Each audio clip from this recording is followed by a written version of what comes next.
Welcome home, horror fans. My name's Adam. And I'm Zoe. And welcome to the 10 dumbest decisions in the Saw franchise. Yeah, we had to follow up the smartest decisions with, of course, the dumbest decisions. That's right. There is a number of dumb decisions to choose from. Yeah, the problem with this one is there's too many to pick. Yeah, it definitely took us longer to narrow this list down than the smartest decisions, that's for sure.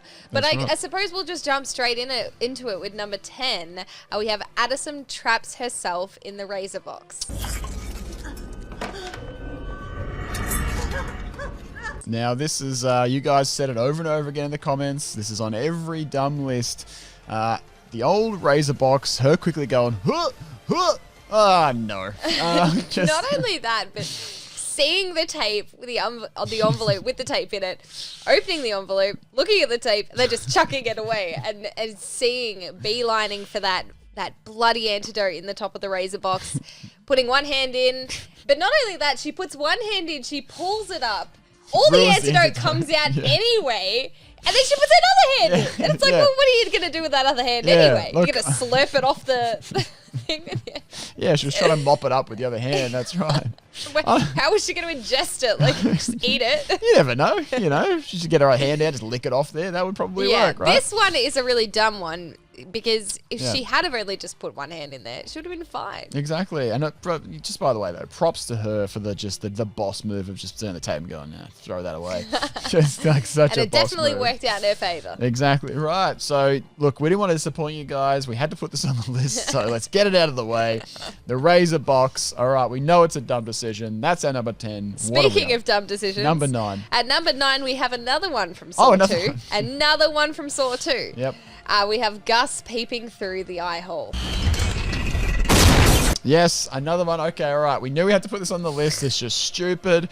Why are you peeping through the hole? He's opening the door with the key. Just let him do it.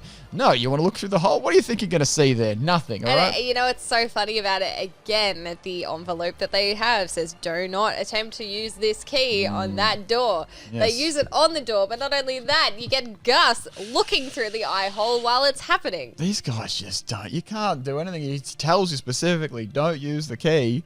And they're not. They're using the key. They're looking through the peephole. They just can't be helped, all right? At this point, dumb decision. Yeah. He deserved that bullet in the face. I'm sorry. That's just the way it is. It's just the way it is. You ignore Jigsaw, and if we know anything about Jigsaw, Jigsaw doesn't lie. Yes, that's right. So we crossed this one off the list nice and quickly. I was right. All right. You knew this one was coming on the list, so just count that one off, all right? If you've got dumbest decision bingo at home and you're trying to guess what's on this list, get that out of the way. All right, let's go straight to number 8. At number 8, speaking of Jigsaw doesn't lie, we have Peter doesn't listen to his tape. Heed my warning. Do not proceed. Fuck you. P. Strom, he doesn't listen to anything. I think he's his own man. No, he is his own man, and I think that they paint the character really well because he is the type that doesn't care. He will do what he has to do, even when Erickson tries to lay him off and tell him to go on some leave. He's not going on any leave. He is convinced that Hoffman is the man. He is. Rightfully so. However, as we know throughout the franchise, Jigsaw, when he's talking to you on his tapes, regardless of whether it's Jigsaw or Amanda or Hoffman, generally the instructions that they're giving are true. Yes, and he was specifically told what to do to survive, and he specifically did the opposite. So we have to put this on the list because old P. Stormy, he didn't listen. And this is coming specifically from the start of the film as well, where he listens to the tape that tells him not to proceed, and he does proceed, and he ends up in a box. So he ends up in a box, and it fills with water, and at this point he should know, maybe I should stop messing around with this, or if I am going to, maybe I should at least listen to the tape. No, what we see at the end of Saw 5 is Strom has another tape, and he decides to, 1, not listen, and 2, just stop listening altogether and just stops the tape, which ultimately results in his demise. Exactly right. If old P. Stromy had just listened to that tape, he wouldn't have turned up like a big beef sandwich at the end of this film. Absolutely. And look, it's a shame. We loved him. We loved old Strom. But he just wouldn't listen. He made it to this list, but he didn't make it out of Saw 5. So he didn't make it out of Saw 5. Very upsetting. Very upsetting. Yeah, Very for sure. Especially for Strom. Yeah. Well, what do we got next? At number 7, we have Bobby Dagan fails his test. Pierce the hooks through your chest muscles and the game will begin. Bobby Dagan, no one likes him, all right? He's just, no one likes Bobby Dagan. Even the wardrobe department didn't like Bobby Dagan because they made him wear the most ridiculous wigs, scene after scene. It was almost like the they were making wardrobe fun of him. department didn't like anyone. They didn't like anybody in this. They were giving everybody bad wigs. And yeah, what did he do wrong here? Bobby Dagan was specifically tasked with piercing his pectoral muscles. Pretty much the trap that he told the world that he was put in, he was tasked with completing. Yeah. Now, at this point, of course, Bobby doesn't know, but no one is watching over or foreseeing this trap, or as far as we understand, no one is watching over. So Bobby could have done a number of things in this scene other than piercing his pectoral muscles to get up. He could have hooked the hooks through his belt. He could have stood in between the area that the hooks weren't, you know, anything. He could have just held on to them and hoisted himself up. Yeah. There were a number of things that he could do that would have made his life so much easier. I think the belt was the obvious one, right? Just put him around the pants. For some reason, he's like, you know, this hook would be great right here, and just shoving it into his chest. Just like Jigsaw said, I'm going to do exactly what he said. Yeah, and to be fair, in that moment, I don't know if with a timer going down and seeing that your wife is going to die unless you complete the task, I don't know if you'd be thinking that much about other things you could do or if you'd just be doing it. You're giving him too much credit. But he definitely had many ways he could have gone about this, and he decided not to. That's right. So, look, another dumb decision, of course, and of course it led to someone's death once again. Yep, just like every other thing on this list, right? So, moving on, what do we got next? At number 6, we have Perez and Erickson not calling for backup. Right now, There it is. right now, you're feeling helpless. This is an interesting one. I mean, here we have two of the smartest agents on the case. They've got a ruse going. They don't, you know, they pretend Perez is dead and everything, and then they sort of seem to know that Hoffman is the bad guy in this case. He's not a good dude, and instead of maybe sort of playing it safe and playing it smart, they just hang out with him the entire time, just like teasing him, like, "Oh, who do you think? Maybe this serial killer is. You want to come and listen to this tape where we're about to find out it's you, by the way, buddy?" No idea. They spend like pretty much all of the movie taunting him, specifically in this scene where they should have brought back up, where they take him and they say, "We're about to find out who's on this Seth Baxter tape."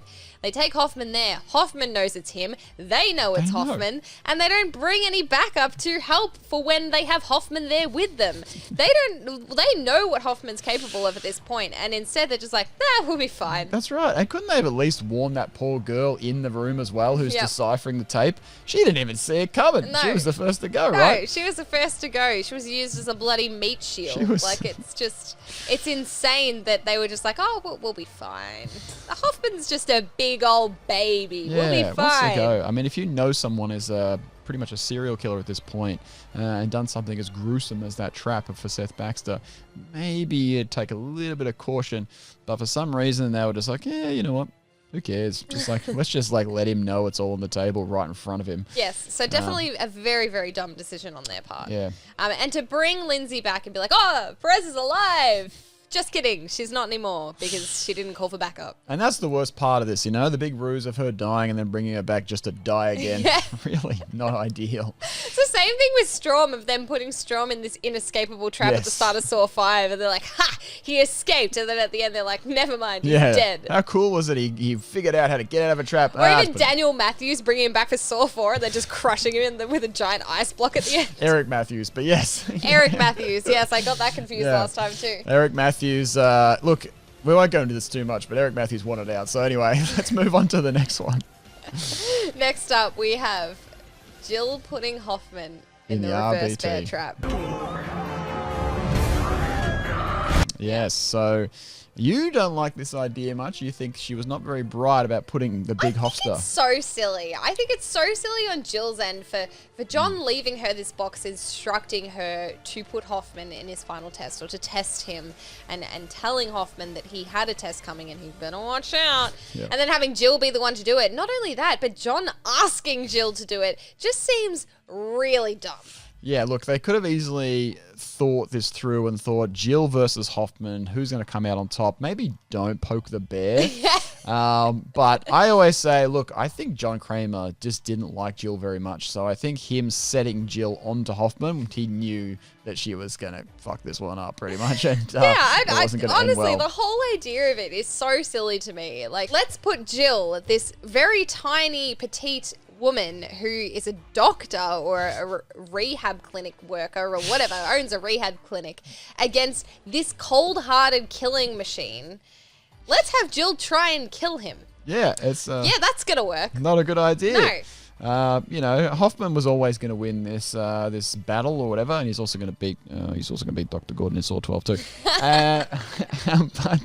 But this one clearly a dumb move. I mean, if you were Jill, you wouldn't be trying to be putting Hoffman in an RBT. You'd be getting out of there. You'd be like, maybe it's not going to do that. Yeah, even like John leaving that to her in his will, you'd open it and you'd be like, there is absolutely no way I'm doing that. No That's all way. right. I mean, maybe lead him to the cops or something, but just like, I'll just leave that one alone, maybe. It's all right. Move on with my life. I would not go as far as saying, hey, just so you know, John left me this, but I'm not going to do that to you, okay? Yeah. So I hope we're good. Yeah, exactly. Blame John. Just be like, John wanted you dead, by the way. Go piss on his grave or something, this bastard, Leave it alone. So bad move on let's say John and her part to have this idea. John for asking for it and Jill for following through with it. That's right. It only shows you that Hoffman always comes out on top. Yes. Sorry, Hoffman haters. So anyway, moving on. What's next? At number 4, we have Dina changes sides in Saw 3D. Another one that had to make the list. Everyone's like, Dina. Look, okay, yes, dumb. She was not very great. Dina in Saw 3D as the opening kill. She probably could have got out of this easily. Brad and Ryan sitting there, no idea what they want to do. They're in love with Dina. But So they're trying to kill each other, and then Dina's like, whoever's winning, she's like, oh, I love you. And then they stop winning, and she's like, oh my God, I love you. And then it's just this thing where it's like, this is unfolding in front of everyone. It's also unfolding with your two lovers, the two people you're cheating on each other with. You think you'd pick one and just stick with it, because it doesn't matter. If they keep fighting to the death, one of them's going to die and you're still going to live. It doesn't matter who dies. Yeah, or just don't say anything. You still live. If you just sit there and you say nothing, or just pick one, even if that one that you picked dies, doesn't matter to you. That's right. It doesn't matter. You're still alive. They're clearly Bloody bad. Dina. Clearly bad choice. Do the saying again. Hey, Dina. Is that what he says? That's how he says it. I don't know. That's the Oh, catchphrase. Dina. Terrible move on her part and got herself killed. Let's be honest, at the end of the day. But thanks to that, we now have Brad and Ryan, best mates, and they're both disciples of Jigsaw, if you didn't already know. And so that's... disciples of Dr. Gordon. That's right. It all worked out in the end. Yes, that was Brad and Ryan under the pig mask at the end of Saw 3D. Yes, we know. Anyway, moving on to the next one. At number 3, we have perhaps a very, very, very, very dumb decision. Oh. Maybe one of the dumbest decisions. That's tough. Zepp not going to the police. It's the rules. He didn't go to the police. This is a guy who had a lot of time on his hands. He had some slow coursing poison going through his veins. He had so much time. He could have just literally gone to the police, told them everything was going on, got some help, and i.e. gotten an antidote from them. He could have just gone to the hospital and like, oh, you got that poison? Oh, here you go, here's the antidote. Instead, he decides to trust John Kramer and does what he's tasked with doing, which is kidnapping Dr. Gordon's family, when really he could have just spent that time going and getting to the hospital, antidote and maybe reporting Jigsaw for his crimes. Then we wouldn't have the whole events in Saw. I don't know about you, but like if someone's like, you've got a poison in you that's going to take a couple of days or whatever, you're like, oh, okay, yeah, I'll go kidnap a family and just like torment these other guys and stuff like that. I think the thing about Zepp is he enjoys doing it. You see how he's acting with Diana, and you see how he's acting with his Dr. Gordon's family in general, and it seems like he really is getting a bit too involved with the idea of being too much. a horrible human being. So that sort of, I guess, goes to show why he didn't do it, but it's still dumb. Still dumb, still a dumb move. I mean, look, it was only going to end poorly, this decision, regardless. Let's just leave it at that. Yeah, let's just leave it at that. To the next one. And at number 2, we have Bobby pretends to be a Jigsaw victim. If I'm lying, take me to the quarries. Bobby's back. He's back again. Guess who's back? It's Bobby. Again with an even worse decision. And of course, that decision being that he decides to lie about being a Jigsaw victim, which is not really a great idea. That's smart. Yeah. Let's take the most prolific killer ever Of his time. of your time. Yeah. And pretend to be a victim so you can mark it off of your story. While Jigsaw is still at large, by the way, Yeah, as well. yeah. This is a guy who punishes people for doing the wrong thing, and you're just straight up being like, yeah, it happened to me. You don't think? You don't meet some weird-looking guy with a backwards cap at your meeting and think, maybe this is going to go bad. That should have been a pretty big... I know if he met me anywhere with that backwards cap on, I'd be like, something ain't right here. Yeah. So he should have known. But either way, pretending to be a victim was a terribly dumb decision. Terribly dumb decision, especially whilst Jigsaw is still active and is still murdering people. I think it's a horrible, horrible idea. Maybe after Jigsaw's death, and Could've you waited know till that she's dead. you could have waited till everything had blown over. But during that time, it just seems like the dumbest idea ever. Yes. Ugh.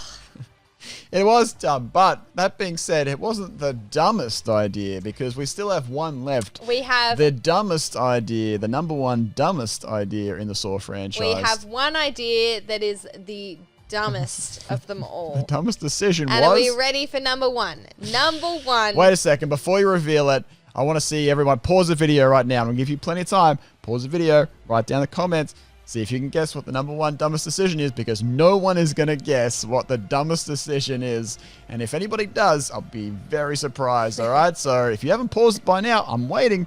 Pause it, write down number one, what's your guess, the dumbest decision. All right. And we are resuming. Here we go. Number one. The dumbest decision we in the Saw have franchise. John goes to Mexico. John goes to Mexico. For the miracle cancer treatment. I think I could make that. He gets fooled for the miracle cure. He was told, all right, by his insurance provider, this is not covered, this is not a real thing. He knew. He was told by William everybody. Easton knows best, and he told John, this is a dumb idea, John, and we sure as hell aren't covering you for this. And then John gets all pissy and decides to put him in a trap instead, when really, it was a dumb idea and the whole thing was a scam. William Easton was right. He was right all along. You know what's funny about Saw X? In Saw X, you see John in this dingy little apartment, clearly by himself. He probably told Jill about the idea to go to this cancer treatment place, and Jill was like, yeah, she what left are you him doing? for a while. She's like, I'm going to go stay at my sister's, you idiot. And there's John on the couch reading a fake website, messaging Cecilia. And then even Amanda there as well in Saw X would be like, her father could really help you. No. No. I mean, modern medicine says there's no cure, but some random Norwegian in Mexico is like, come over, John, pay me a couple $100,000 and I'll fix your problem. He's like, hey, insurance provider, can you fix me up? And he's like, John, this is not a real treatment. I'm going anyway and I'm killing you in a trap too. You know, it's just at this point not listening to anybody. Sorry, but yeah, look, all jokes aside, that really is one of the dumbest decisions in Saw. The fact that John, like, obviously, it goes without saying that he's in a really bad predicament and he knows that he is going to die and he feels like he has no other options left. But just the whole premise of the idea that this lady in fucking Norwegian lady in Mexico is gonna save him and cut out his brain cancer with this, and then have this drug cocktail for $250,000, and that's gonna cure his problems. Oh, I'll just say, I do work in retail and I deal with a lot of elderly people who fall for scams all day. So it's very real, I suppose, that he's just a guy. He's a bit confused. He's no Amanda or a professional hacker, as they say. So he should have probably, checked in with his associate Amanda on this one before making the decision. But look, you know, in all seriousness, he did what he had to do to try and solve his cancer. I love how he's spending not a good idea. $250,000 on this miracle treatment, and then in Saw 3D, Amanda and John are living in this dingy warehouse. Amanda's living in like this fucking 3x3 room. In Saw 3? In Saw 3, yeah. Yes, it's interesting, isn't it? He was relatively well off, but he did not share that money amongst these poor disciples. Amanda, doing it tough till the end, unfortunately. Yeah. But there you have it, guys. Look, in all seriousness, obviously, you know, the Saw X ending on this one was a bit of fun for us. But other than that, if you guys had any other dumb decisions that we missed out on, and we did go through all the comments in the earlier video before writing this, so thank you for your suggestions. We did add a number of those to this top 10 list. But if you had any more, please throw them down in the comments, because we like having a good laugh about some of the dumb decisions. Definitely, yeah. You know, look, and that's the thing, right? This is a funny topic, dumb decisions. There's plenty of them. We love Saw. We love Saw more than anyone. I mean, that's including you guys here. We all love Saw more than anyone else. And it's fun to poke fun at what we love. Yes. And that's what we're here for. Pick it apart, rip it to pieces. Yes. Even though we love it so much. That's right. That's right. So thanks for watching as always, guys. Thanks for being part of our Saw Horror Source family as always. And we'll see you in the next video. See you next time, guys. Game over.